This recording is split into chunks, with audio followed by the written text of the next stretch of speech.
Don't come home some night and say, I think I found the one. Never use that. Don't even let that into your vocabulary.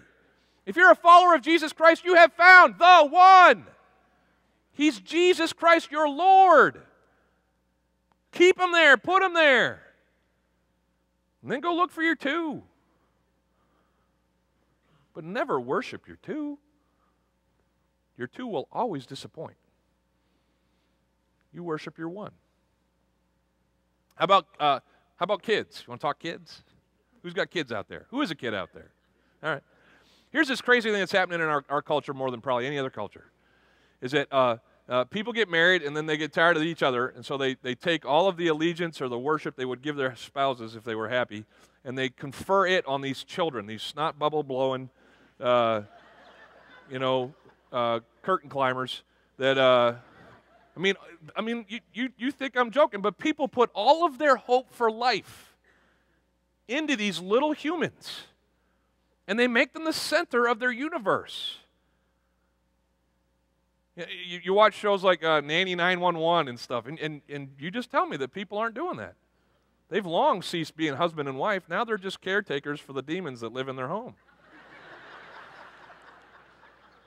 And they let the demons run the roost. I mean, everything is built around them. Parents, look at me. You're not here to worship your kids. You're here to raise your kids. They're not in charge. God is, and you're second lieutenant.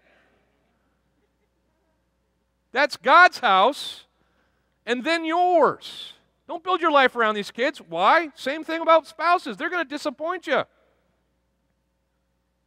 They are. But in our culture, man, we're just trying to make, I don't know, some kind of Uber race that has, and here's what happens. Okay, here's the deal. I was a youth pastor, for 10 or 15 years, and it would happen every year. The graduating class would leave. They'd go to their first semester of college, and at Christmas time, they'd come back, and they'd find out the junior was flunking out of his freshman year. He was partying every weekend in the dorms.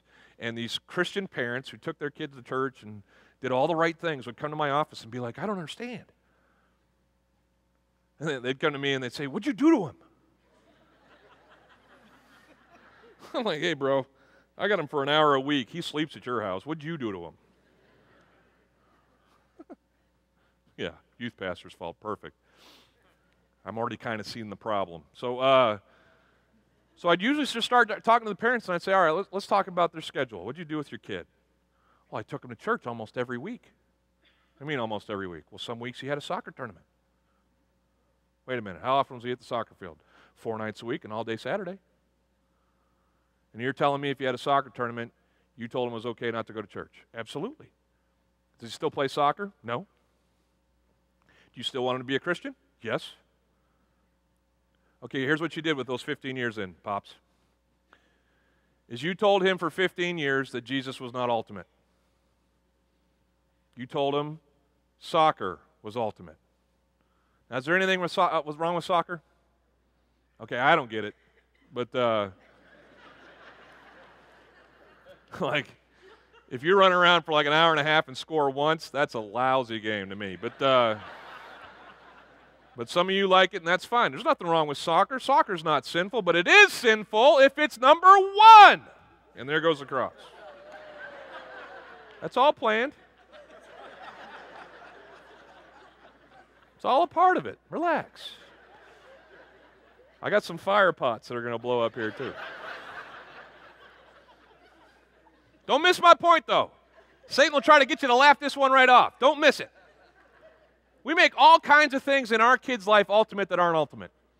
And then we wonder why they get to adulthood and they got no time or room for Jesus Christ. You know why? Because we as parents told them that he didn't matter. Maybe not in what we said. Maybe not on Sundays for that hour that we're here. But with the rest of our lives, we told them that you could just push Jesus down the priority list however far you want.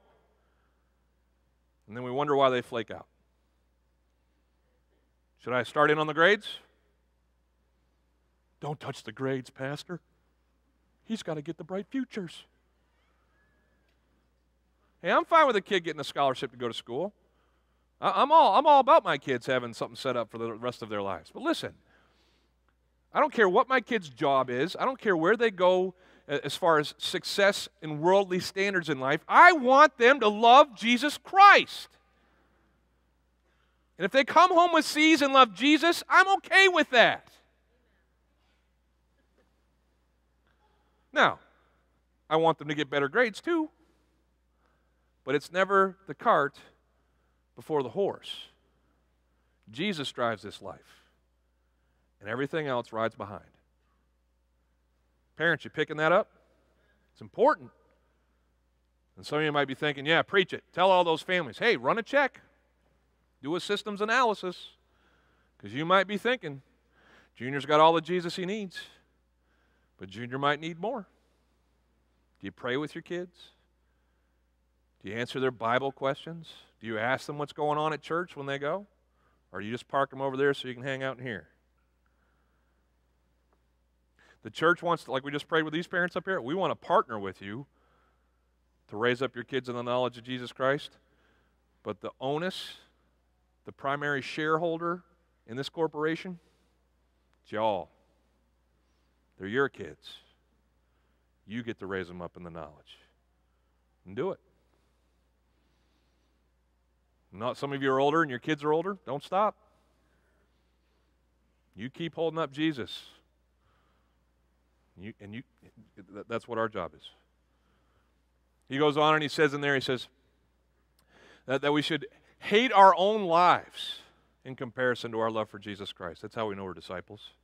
Let's talk about how we can hate our own lives a little bit. You ready? So we're going to be haters. The next thing we're going to do is we're going to be guilty. What an uplifting sermon. Be haters and be guilty. Glad you came to church. The next verse says this, verse 27, and anyone who does not carry his cross and follow me cannot be my disciple. This is a well-used phrase. We've got a cross that I almost knocked over down here in front. And we're always hearing about this carrying the cross thing. And when we hear this, we usually translate these verses through the lens of Calvary. Here's what I mean. We're 2,000 years from the event now almost of Jesus dying on a cross. And so when we hear him saying to a crowd to pick up your cross and follow me, to carry your cross, we think Calvary. But this crowd hadn't seen Calvary yet. Jesus was not crucified. So they didn't picture it through that lens. Now, obviously, this means, to some extent, what he said early in that previous verse about hating your own life.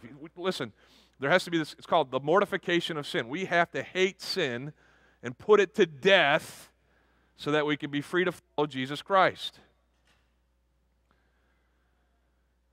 But what he's also saying here, and what the picture of the original hearers of this little, teaching of Jesus would have thought, was the carrying part of the cross. Jesus didn't say, nail yourself to the cross. He said, pick up your cross, carry your cross. The carrying part of the cross punishment or penalty was the part where someone would be given a cross, like this one, actually this is the cross beam, and that would be shouldered by that criminal. And then as part of their punishment, they would have to walk through the streets of the town of their crucifixion and receive the jeers and the hatred of the crowd as they walked. It was humility before punishment. They were just humiliated. And the Romans did this so everybody else would know, don't mess with Rome because we'll kill you. But it was a part of the punishment. The carrying of the cross was to have to face everyone, all of your accusers, and be found guilty. So why would Jesus tell his followers to carry their cross? Well, here's what's going to happen. We don't experience a lot of persecution in our country yet. I think it's coming. It's probably, in my lifetime, going to be more and more. In our kids' lifetime, I can just imagine it's going to get worse. And so there may come a day when we're not free to worship anymore. Let's say that in the next 10 years, those government laws gets passed and all that stuff, and they shut the doors of this church. Let me ask you something. Are you still going to worship Jesus Christ? I'm glad to hear that. But it'll be interesting if that ever comes.